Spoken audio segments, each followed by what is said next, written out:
Hey guys, hey, how you guys are doing? Is you guys doing? Cause I am definitely on a high today. I'm a high.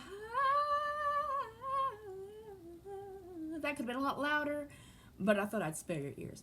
If you are brand new to my channel, I'd like you to smash the hell out of that like button because I don't know you love me unless you hit the like button, obviously. And you're not really a YouTuber unless people are constantly smashing like buttons. I don't really understand how you can smash it from your side of the screen, but I need you to do it. Right now, I will wait for you to smash. Do, do, do, do, do, do, do, do, do, do, do, do, do, do. So smash that like button, hit subscribe, and click the bell. Because if you don't click the bell, you never know when my shit comes out, and then I wouldn't blame you if you didn't. So, anyway, anyhow, anywho, I've been cleaning my house, which is not really my house. If you do not know me, I am a military spouse. My wife is transgender. You'll see that on my channel down here, around there, up there. You can search it. And I'm sitting in South Korea. I'm waiting for her to come home so we can go do stuff because it's payday. Who don't want to go do stuff when it's payday? This guy needs to go out. I can't stand being in the house. Excuse me. You want to know what my shirt says? I'm not like a boss. I am a boss bitch. Okay. We're all right. We're okay. I'm gonna simmer down. I'm gonna simmer down a little bit. Now then, I spent almost 2 minutes being absolutely cuckoo for Cocoa Puffs. We'll get to what I was coming out here for. There was a very sweet, adorable young lady, and when I say young lady, I mean somebody who's in their 20s who messaged me, and she needs a little bit of help. So I thought, hey, you know what? I'll make a video. Making a video, and I gotta make sure that I don't make a lot of noise with my phone. All right, hold up. So, scusi.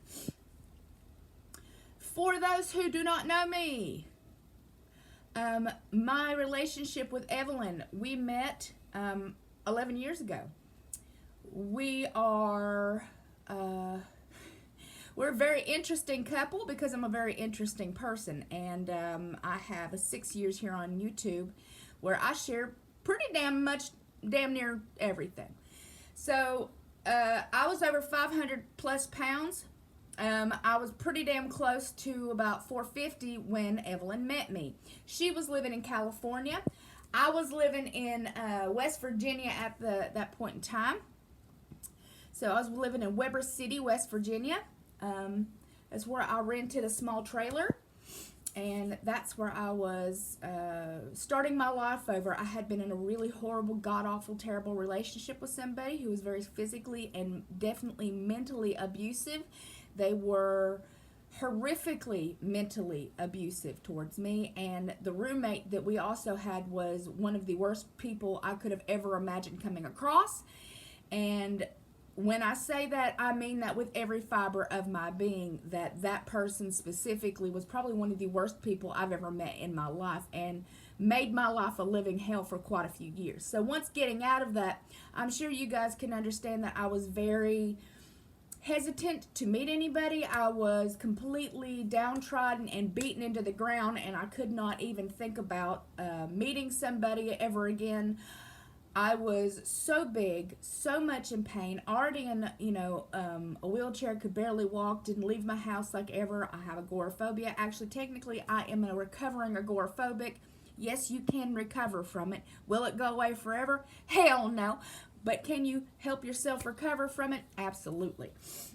So, let's get to the meat and potatoes of this here vlog. So this sweet little lady asked me if I could talk about, she's met somebody on Instagram. I have divulged that I'm not going to mention her name because you don't do that unless they want to, and she did not say she wants to, so I will just make the video as I do. She said that she has met somebody on Instagram, and she's very heavy like I was. Like I said, I was pushing about 450. to 480, probably about 450 to 480 when I met Evelyn. We did not have what we have now. Okay, I didn't have Facebook. I didn't start Facebook till 10 years ago. I met her 11 years ago. I didn't have an Instagram, obviously. I think I've only had my Instagram for like 2 years, 3 years, if that. Obviously was not making YouTube videos. I was going to college online. And again, I didn't really have any friends to speak of. I wasn't speaking to any of my family. I didn't even really have a phone. The only thing I had was a computer, and I lived pretty much vicariously through Second Life and World of Warcraft. So that was my life. I was very heavy.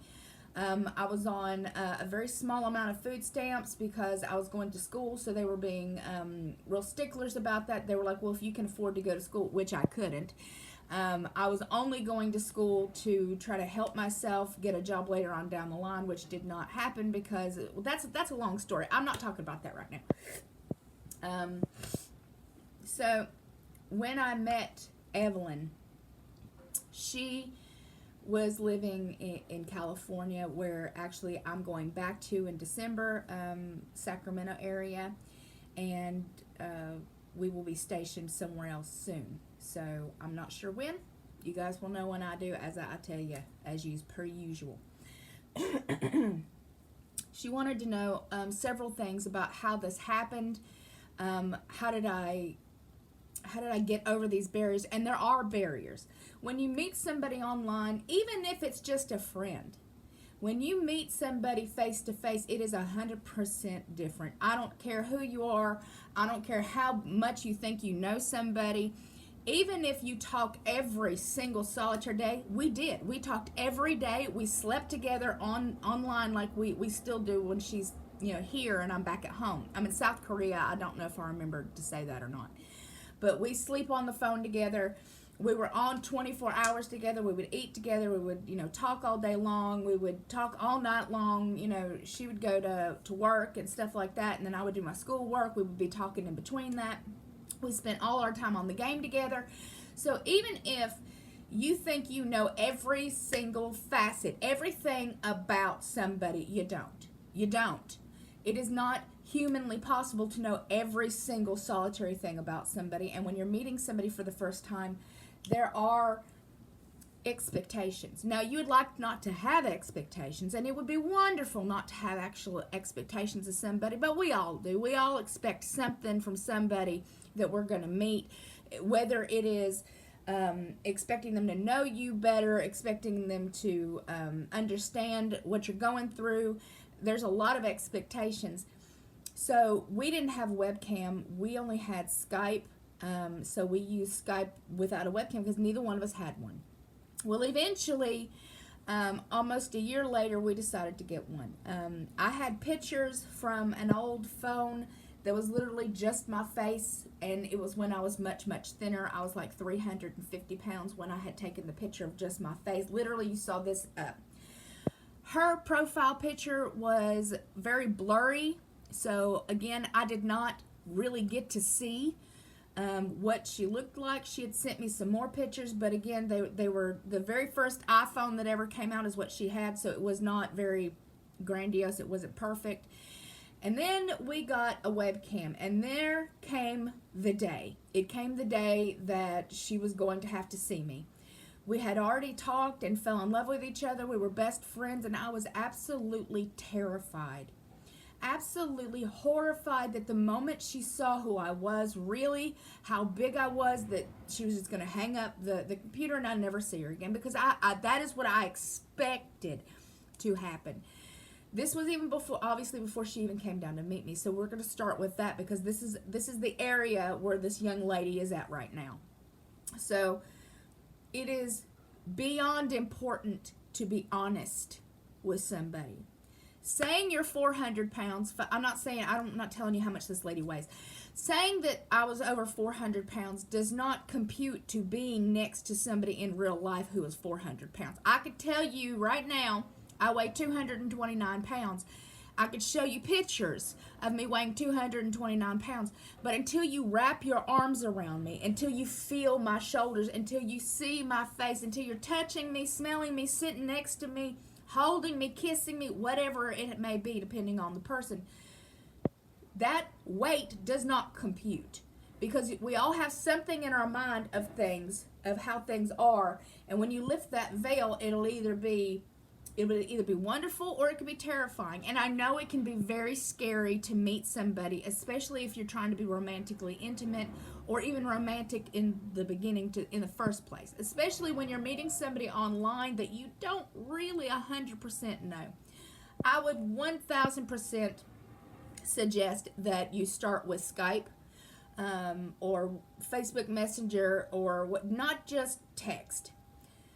Meeting somebody in real life, you, beyond anything else, is getting to know as much as you can about that person's habits, because that's what's going to piss you off the most. People not putting the milk back. How do they throw their stuff on the floor? Do they clean for themselves? Do they brush their teeth? There are little teeny tiny quirks, little teeny tiny things that a lot of relationships don't think about, that a lot of people it doesn't even like cross their mind that maybe that might be something that they want to know. How often do you take a shower? Because some people don't. I don't take a shower every day. I told you guys about that, but that's something that Evelyn would have never thought to ask me.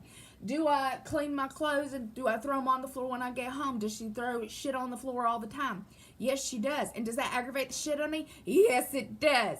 There are things in a relationship, especially when it's a long distance relationship, that can be much harder than you think, because once you meet them in real life, if you're not on the same page, then that could be a very traumatic and horrible experience for the both of you, not just you. And being rejected hurts no matter who you are. Being rejected after you thought that you found the one, or you were really excited to meet this person, because I could be on the phone with you guys right now, and we might think that we're best damn friends, and this has happened to me, and I've come to their house and they were a complete and total asshole and never get to speak to them again.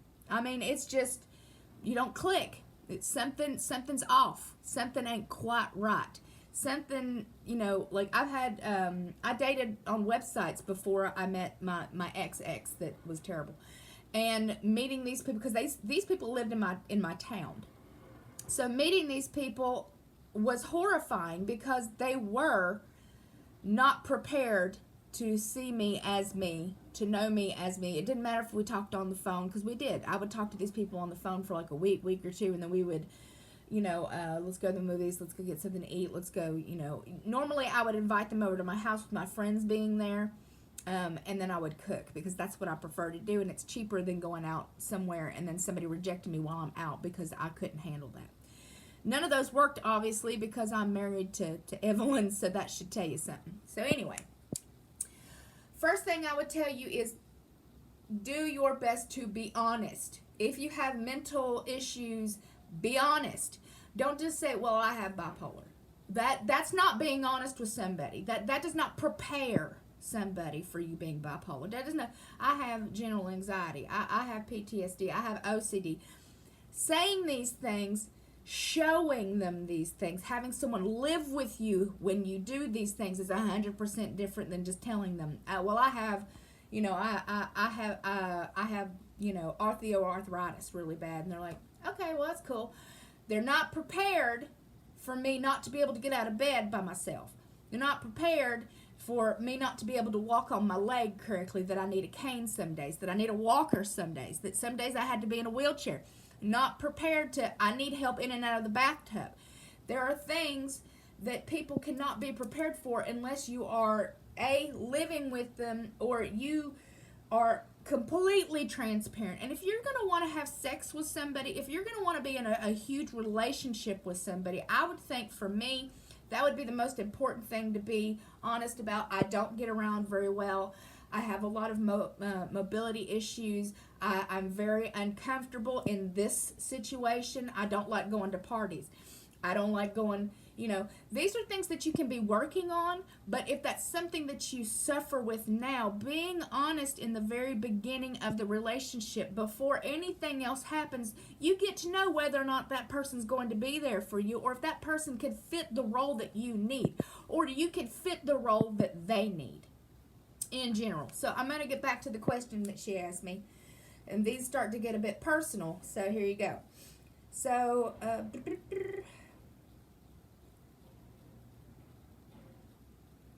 she wants to talk about, you know, how when Evelyn first got off the plane, how it was. Unfortunately, I did something that was very stupid in that moment, and if I could change it, I would. I hid behind the barrier. There back then you could go up to the gate. So she was coming down the terminal, and I actually hid behind because I didn't want to see her face if she was disappointed. So my heart was racing, and you know, she was actually running for me. She was actually coming towards me, and if I could take that moment back in time, if I could just rewind, you know, 11 years ago and be standing there waiting for her. I get emotional because that was a defining point in our relationship that could have been different, but it wasn't because of my insecurity. She loved me from the moment she met me. She loved me before she even met me. She loved me for me and didn't see all of this, didn't see any of this. And if you are new to my channel, you're not probably going to understand what I'm talking about, because you see me like I am today. You're not seeing me like I was 500 pounds. So, number one, I could not stand up for more than like a minute at that point in time. I wasn't quite as big as my biggest, but about a minute, minute and a half. So just walking from the gate to the car and everything, I would have to sit down quite a few times to get my breath. I was just that heavy. So when we met, you know, she came off the terminal. First thing she did was grab me, hold me, and then she kissed me. And that was one of those movie type moments, but it wasn't. And it wasn't because of her, it was me. It was because I was so scared of rejection. I was so scared of the relationship itself that once she got to know me, once she met me, once she actually met me, that this was not going to work out. She was going to go back to California, and I was going to be alone again. So I segregated myself as much as possible and pushed her as far as I could because I was scared. So that's another thing that I will tell you, is that I was terrified for her to see how big I was, because you can't really get there unless you're there. You can't really imagine how big somebody is, or the way they smell, or the way, you know, they feel when you touch them, until they're next to you. So I would definitely get on Skype. I would get on Instagram or whatever you have with the webcam, and I would be and I'm not telling you to get naked. Okay, I'm not telling you have to do anything sexual. I'm not telling you anything, but if you're going to want to meet in person, I would 100% suggest that you are face to face, talk to talk, hours and hours of talking, hours and hours of getting to know each other, little quirks, little things. Okay. So, so she talks about, oops, I didn't mean to do that. Hold on. Sorry. She talks about that she's lost some weight already, and that, you know, the sweaty skin meats. When I talk about skin meats, I'm talking about, you know, the wings of freedom, but places in other areas that will be very important if you're wanting to have a relationship. So, first thing I'm going to tell you about is baby powder, but instead of baby powder, because baby powder smells, I would suggest cornstarch. Now, you're going to want to keep that area and your skin clean, so I like to use peroxide in those areas, especially those that get really, really, really sweaty and start to have a smell. So any place that I have that, you know, starts to rub, or I know already kind of has a smell, I will take a wipe, I will take peroxide, and I will just wipe that area clean, especially if you're going to be knowing that you're going to be really sweaty beforehand. You could just take a shower, and then when you dry yourself off, pat yourself off in that area the best you can, and then just put some cornstarch on it, and that should help absorb some of that moisture. If you do have a heavy smell down there, so we're talking about the vagina, guys. Like, that's what we're talking about, the hootie ha, the coochie coo. We're talking about lady parts. So if this is not something that you are comfortable with, we're talking about sweaty fupas. If you're going to have sex, this is definitely something you may want to talk about, is that 9 times out of 10, guys, balls smell. Dicks stink. I'm not afraid to say, I'm not afraid to tell you that they stink, and they will wave it all up in your face and don't care. Like it's sometimes that shit smells like Parmesan cheese. Do I want Parmesan cheese up in my face? Hell no. Now then, I've never met a woman who doesn't have some sort of smell in their vagina. Okay, I haven't. I've never met a woman and had an intimate talk with them about stuff who has not said, we have discharge. But our vaginas are self-lubricating. That is just a damn fact. Now, when you have a lot of skin in that area, there's not a lot of air that gets to it, so it happens to smell just a bit more. You can use creams, which is like Vagisil, but I would go to a doctor first and see if you have any kind of fungal infections, if you have anything that needs to be taken care of before you meet somebody. Because if you do, you can get that taken care of pretty damn easily. But keeping it dry and clean will be your number one thing that's going to save you in that area. Keeping yourself clean. Not letting them grab you down there in your crotch meats while, you just came home from walking with them down the road to have a good time. Not letting them, rip off all your clothes when you just went to the gym. Because we get smelly and we get sweaty. But their dicks stink too. So it ain't like they got a bunch of roses sitting down there for me to smell, but the stigma is that it doesn't matter how they smell, it's how we smell. Well, all vaginas stink. Vaginas stink. Like, it's a vagina. Like, that goes hand in hand, okay? Vagina, stink. Vagina, stinky vagina. Okay, so nobody in the world that I have ever known or have ever talked to has never been like, I'm not worried about, And hell, you seen on TV those damn douche commercials. You're not feeling so fresh. Well, how the hell would they make a douche commercial if everybody felt fresh? Do you see what I'm saying right there?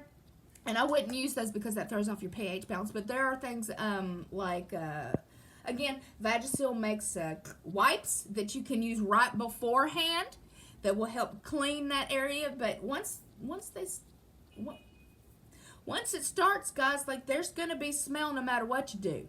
I mean, you could stick a hose up there and go to town for like 5 minutes trying to get, but our vaginas lubricate. So therefore, it is going to make some noise and it's going to make some smell. So if they can't take that's on them, boo-boo. That's not on you. Because they're going to be hard-pressed to find somebody else who doesn't have some sort of smell. And we all have pheromones. We all have our own personal scent. They do too. They do too. Their armpits, they have hair in places. Like, ain't nobody perfect. So just as nervous as you may be, they may also be feeling the same. So to talk this out is 100% importante. To talk it out. I'm not telling you to dump a box of a damn box of cornstarch down there, roll around in it, and then, dump peroxide in your hootie hole. I'm just telling you, if you have an infection, you can wipe with that. I would go to the doctor and just see if you've got anything going on down there. But people don't like to admit things that are embarrassing. People are scared of things that make them uncomfortable. Well, I'm not. So this is why my channel exists, because I tell the truth the way it is. Now, do I go around like sniffing everybody's underwear that I come around? No. Do I go around every woman I've ever met or every man, do your balls stink? No, because I know they do. Does your dick smell like, does your dick smell good? Probably not, because it sticks close to their body, and it sticks close to their body. So, that's why they're constantly pulling on them and moving them and shit, because they get sweaty. Well, when you get sweaty, what do you expect? And depending on whether or not they're circumcised, there can also be, I'm going to say the word schmegma, which is a word. That's dirt, sweat, oil, and stuff like that. It's kind of like a mungy thing around that area. So taking a bath, taking a shower before any intimate, things go on will probably be your best friend.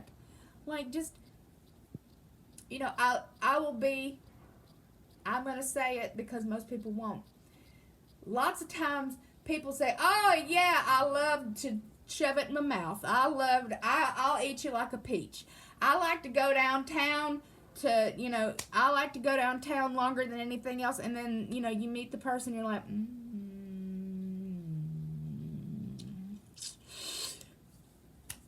Or, a lot, because people will flirt with each other and be like, oh yeah, I love sucking dick. I love sucking me some dick. I'm a dick sucker. Woo! And when it comes time for it, sometimes not so much. Some people love it, or at least they pretend to. Some people love going downtown, girlfriend, or at least, it just depends on the person. It depends on the situation. It depends on people's pheromones. It just depends. But that's what it's going to take. It's going to take a lot of work together. It's going to be taking a lot of honesty. And I just put it out there because you can disagree with me all you like.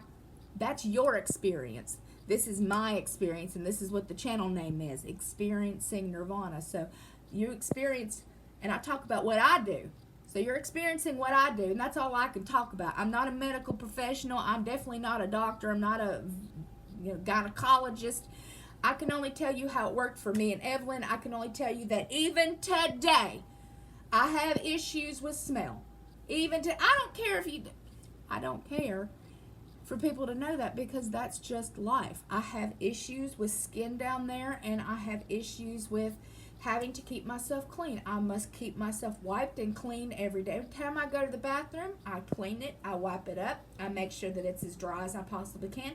When I go to the gym, I do the same. I will stop 3 different times after I get off a machine or I'm doing something to go to the bathroom and freshen myself up. That's because it makes me feel better. The thought of somebody smelling me, if I can smell me, they can smell me. You understand what I'm saying? If I can smell myself, that means somebody else might be able to smell me, and that's not acceptable to me. Even though it's a natural thing for us, even though it is 100% natural, that does not mean that it's not a problem for me. Might not be a problem for you. Maybe you're more confident in your hootie haw than I am, but I am not. So I take the time to go back in there, and I will clean up the area. I will freshen it up as much as possible. And before happy fun time with my beautiful wife, I do make sure to use the restroom first. She knows this about me. We are not spontaneous with that. I mean, we will be. We'll be like, it's time to go. And she knows me well enough to know that I'm going to go and freshen up because it makes me feel better during the act. Otherwise, I'm not enjoying it. And if I'm not enjoying it, then there's no point in it. See what I'm saying? So, I hope that answered some of your questions. Again, this is not a channel where you have to worry about having a different opinion. So if you've experienced something else, I'd love to hear about it. Why don't you put it down below? Why don't you write me a comment about how you don't think your vagina stinks? Because that'd be cool. Like maybe there's a secret, tribe of women somewhere that has the best smelling hootie haws in on the planet, and I'd love to hear about it. I'd love to hear if you have other ways of keeping yourself clean. I'd love to hear if you have other ways of keeping, your meats from sticking together. Ooh, see? I'd love to hear about it. Tell me how you keep fresh and clean. Give more information for this lady to work on. Give more information is better than no information. Over information is better than none. So come together as a community. Lift everybody up. Do the best you can. And if this is how you feel about it, please, please, please put down below how you feel. Let me know how you feel about these kind of things, because I think that there's a lot of people out here who are terrified to have a relationship because nobody wants to talk about the hard stuff. This is the hard stuff. Meeting, getting used to everybody else's habits, getting used to, being intimate. Those things are different. I have a BO problem. So does Evelyn. Evelyn has a humongous BO problem. that's something her and I had to work on. We have tried all kinds of things for the underarms for her. It's just something. Mitchum is the best thing we've found for her. The clinical Mitchum, which is the best, like I said, underarm deodorant. So there are different things you just have to trial and error, guys. Trial and error. So I love your beautiful, gorgeous, amazing faces. I hope everyone's having a wonderful day. Please let me know how you're doing and how Halloween was and what you dressed up as. I'd love to hear it. And I will talk to you guys very, very, very, very soon.